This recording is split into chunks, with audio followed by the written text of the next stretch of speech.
혈연, 학연, 지연이라는 단어를 검색해보면 폐해, 근절, 우려 같은 부정적인 단어가 항상 같이 검색되어 나옵니다. 어릴 때부터 연고주의는 없어져야 할 폐단인 것으로 배워왔지만 내게 필요한 상황이 되면 대부분의 사람들은 언제 그랬냐는 듯 이를 적극적으로 활용하려 합니다. 그런데 도움이 필요한 나야 그렇다 쳐도 혈연, 학연, 지연을 이유로 도움을 주는 상대방은 어떤 이유로 날 도와주려고 할까요? 연구주의가 작동되는 방식을 도움을 주는 상대방의 관점에서 한번 살펴보겠습니다.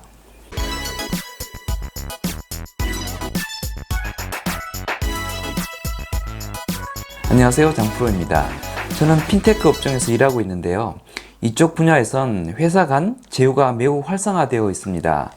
한 회사를 타고 유입된 고객이 제휴된 다른 회사로 넘어가 매출을 발생시키면 두 회사가 매출을 나누는 방식의 제휴가 매우 활성화되어 있습니다. 그런데 상대 회사가 매출 발생 사실을 알려주지 않으면 다른 회사는 매출이 얼마나 발생했는지 알 수 없는 경우가 많습니다. 매출 발생 사실을 자발적으로 알리지 않으면 돈을 안 줄 수도 있다는 것이죠. 그런데 이쪽 핀테크 업계에선 그런 우려를 별로 신경 쓰지 않습니다. 그런 부정 행위의 가능성이 별로 높다고 생각하지 않기 때문입니다. 제가 처음 이쪽 산업으로 넘어와 보니 이런 계약들이 아무런 문제 없이 잘 작동된다는 것이 참 신기하게 느껴졌습니다. 한국에 처음 온 외국인들은 한국 가게들이 물건을 밖에 내놓고 팔고 주인이 지키지 않는데도 아무도 안 훔쳐가는 걸 굉장히 신기해한다고 합니다. 제가 이쪽 산업으로 넘어와서 느끼는 느낌이 한국에 처음 온 외국인이 느끼는 것과 비슷한 것이 아닌가 합니다.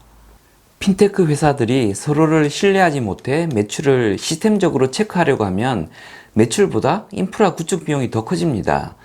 배보다 배꼽이 더 커지면 이런 비즈니스가 아예 불가능해집니다. 그런 의미에서 신뢰는 비용 절감에 큰 기여를 할 뿐만 아니라 불가능한 비즈니스를 가능하게 하는 기반이 되기도 합니다. 이와 반대되는 사례도 있는데요.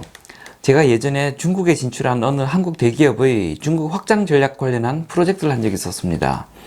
MRO라고 기업이 필요로 하는 여러 소모품들을 대량으로 공급하는 물류회사인데요. 한국 MRO 회사들은 저렴한 단가에 빠른 배송, 고객사가 원하는 스펙의 제공 능력 등이 핵심 경쟁력입니다. 그런데 중국은 상황이 완전히 달랐습니다. 사회 전반적으로 신뢰가 확보되지 못하다 보니 무게를 많이 나가게 하려고 상자 밑바닥에 돌을 깐다든지 겉보기는 비슷하지만 질이 아주 낮은 유사 제품으로 채워 넣는다든지 등의 사기를 치는 행동들이 너무 많아 그걸 적발해내는 것이 중국 MRO 업체의 핵심 경쟁력이었습니다. 전산 시스템을 개발해 빠르고 편하게 물건을 공급하는 건 뒷전이고 사기꾼들의 부정 행위를 제때 적발해내도록 관리자와 관리 시스템을 운영하는 능력이 핵심 경쟁력 중의 하나였던 것이죠. 신뢰가 없으니 신뢰 확보에 엄청난 비용을 써야만 하는 상황이었습니다.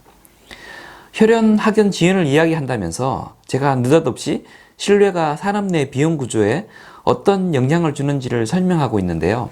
그 이유는 짐작하시겠지만 신뢰가 회사 간 거래 비용 유발 요소이듯이 사람 간의 관계에도 굉장히 큰 비용 유발 요소로 작용하기 때문입니다.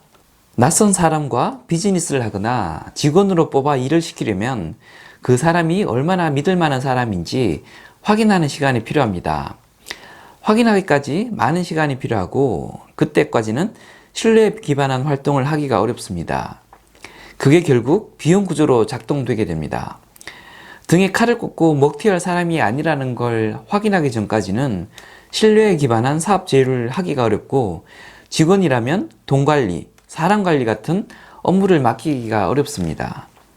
뒤통수를 치는 행위까지는 아니더라도 특별한 상황에서 평상시와는 다른 이상 행동을 보이는 사람이 아닌지 파악하는 데에 상당한 시간과 비용이 소비됩니다.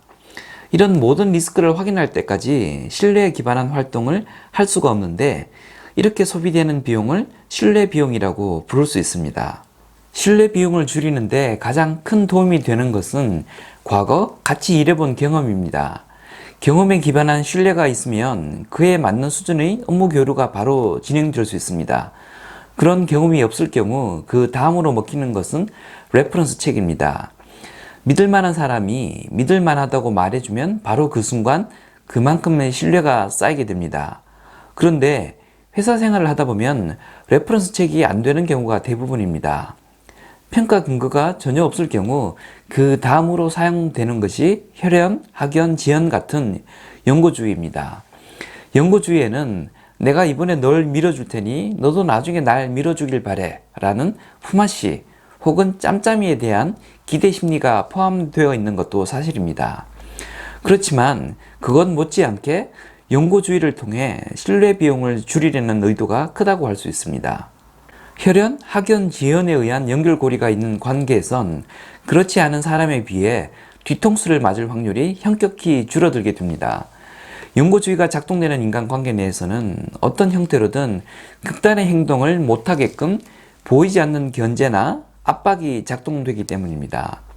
한번 상상해 보시면 되는데요. 대학 선배가 소개해서 들어간 회사라면 회사가 아무리 마음에 안 들어도 사장에게 쌍욕을 하고 회사를 그만두는 일은 발생하지 않습니다. 그 선배와의 관계는 물론 동문 네트워크에서 완전히 배제되고 싶지 않을 것이기 때문입니다. 연고주의는 연고가 있는 사람들 사이에서는 예측 가능한 수준으로 행동을 제어하는 기제로 작동되게 됩니다. 연고주의가 없어져야 할 폐단으로 마냥 비난받을 수만은 없습니다. 아쉬우면 나도 그걸 사용할 수밖에 없고 그걸 받아줄 상대방 역시 본인의 필요에 의해서라도 연고주의를 활용할 것이기 때문입니다. 연고주의를 무조건 배척하는 것보다는 작동 원리를 잘 이해하고 적절히 대응하는 것이 필요하겠습니다. 지금까지 장프로였습니다. 감사합니다.